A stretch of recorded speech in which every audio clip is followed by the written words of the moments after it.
Hello, and welcome to this training course covering personal safety for inventory clerks as lone workers.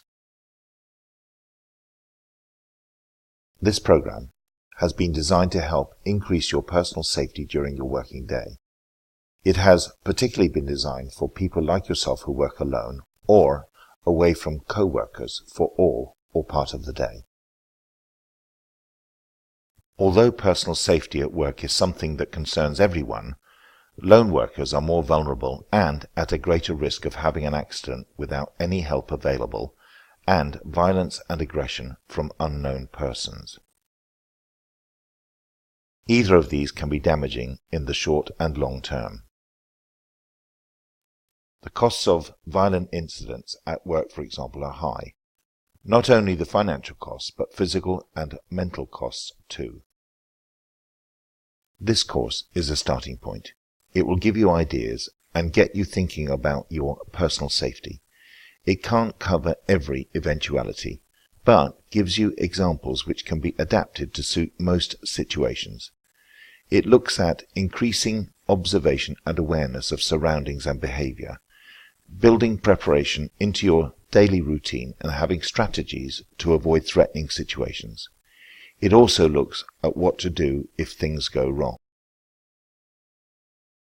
This training has been designed to make sure you are prepared for the worst. You may feel it will never happen to you, but it's better to be safe than sorry. The Health and Safety Executive, HSE, defines violence and aggression at work as any incident in which a person is abused, threatened, or assaulted in circumstances relating to their work. Many people working in the inventory clerk industry spend part or all of their working day alone, or working at some distance from others. This fact is too often taken for granted, but the ability to keep in contact with others is important, especially if there is an accident or incident when urgent assistance is required. If you or someone suffers an injury and cannot call for assistance themselves, there should be a robust system to maintain contact throughout the day.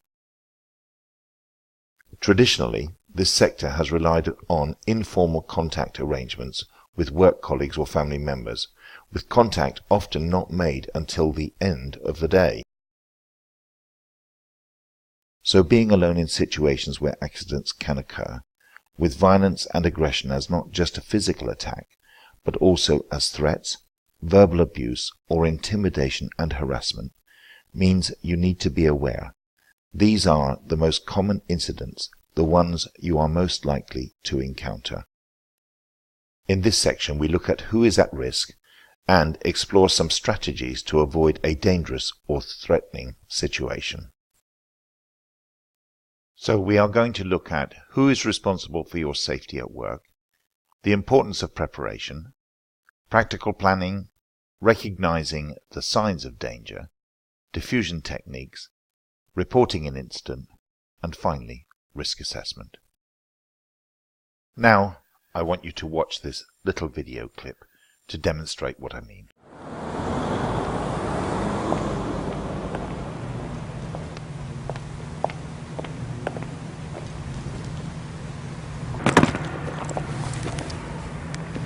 Thank you. Mr. Thomas. Yeah, that's me. Would you like to follow me?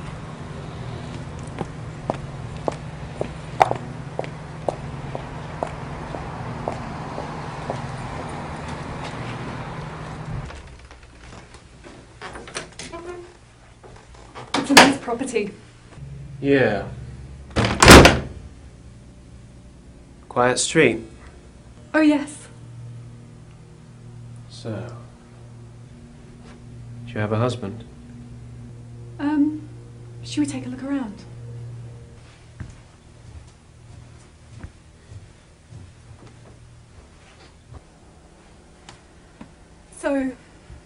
So this is the kitchen.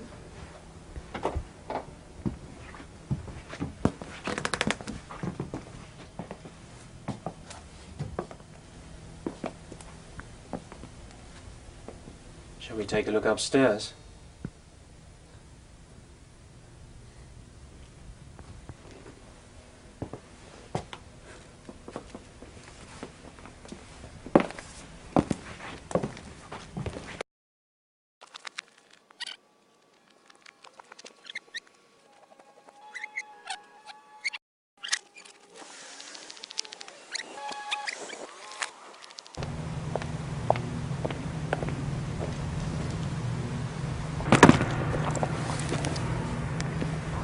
you. Mr. Thomas. Yeah. That's me. Nice to meet you, sir. If you'll just give me 1 minute, I have a phone call to make. Hi, David. I'm here with Mr. Thomas now. We've just arrived at the property on Clifton Road. We'll be about 15 minutes. Yep. I'll give you a call when I'm finished. Bye. Should we take a look inside? Of course, most people are at some risk of violence and aggression, but the risk is greater for lone workers.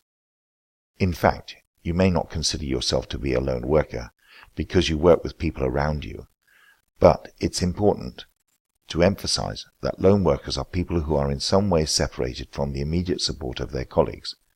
For example, teachers, receptionists, doctors, shop workers, and of course, inventory clerks. In fact, anyone who is on their own while they deal with a patient, customer, client, or a member of the public. You are obviously at greater risk if there are no colleagues present who can help you. Remember, you may work alone in a building or an area of a building. Your job may involve visits from members of the public, and you may work outside of office hours. Who is responsible for your personal safety during your working day? Well, the answer is that your personal safety is a shared responsibility. It's the responsibility of both employer and employee, and in our case, the agent or landlord you work for, as well as the licensee if you are part of a team. Before you can work alone, the law requires your employer to assess the risks you might encounter, and that of course means those responsible for assigning work to you. But it's not just the responsibility of employers, licensees, agents and landlords. You too have a responsibility to keep yourself safe and to take reasonable care of others who may be affected by what you do or don't do. So let's have a look at this. Employers, licensees, agents and landlords must assess risks to health and safety of employees and inventory clerks. Put appropriate risk control measures in place to protect employees and inventory clerks. Provide safety information and training, which is what we are doing here, and have procedures in place to report and monitor incidents, which we have within our policy documents. Employees and inventory clerks must also follow safety information and training, follow safety policies and procedure, inform employers, licensees, agents or landlords of any concerns or incidents, and avoid putting themselves or colleagues in danger through their actions or inactions. You need to be able to assess a situation and have planned strategies in place to deal with potential dangers. You also need to be able to recognize and be aware of what to avoid and how to avoid it. And if unable to avoid a dangerous situation, you need to know how to diffuse it. We tend to automatically weigh up dangers without thinking about them. But even if you have been doing a similar job for a long time, you need to be consciously assessing your environment and the people around you. And this is particularly true when you work with people you don't know or in places you don't know very well. And finally, you need to be prepared. Therefore, remember this. Assess a situation. Consciously assess the environment. Consciously assess the people around you. Have planned strategies in place to deal with potential dangers. Recognize dangerous situations. Avoid dangerous situations. And finally, diffuse dangerous situations. You need to be prepared and find out as much as you can about the people you are seeing and check if they have already been recorded as a risk by your organization. If so, there should be written safeguards in how to proceed. Then think about where and when you will be seeing them, the environment, and finally think about the task. Is there any element of danger in what you are planning to do? Can you reduce the danger? Therefore, here are some things to think about. First of all, the person. Are they known to you? Are they strangers? Do they have a history of aggression? Will they want to see you?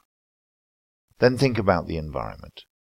Will they be coming during unsocial hours? And then think about the task.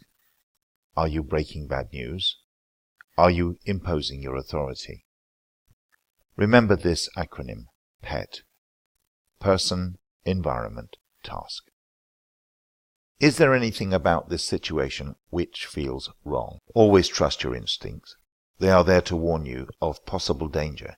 If your gut instinct is telling you something is wrong, then it probably is. And ask yourself if any changes would increase your safety. It's not about expecting things to go wrong, it's about always considering the possibility that things might go wrong and knowing what to do if something goes wrong. Therefore, in conclusion, always trust your instincts. They are there to warn you of possible danger. If your gut instinct is telling you something is wrong, then it probably is.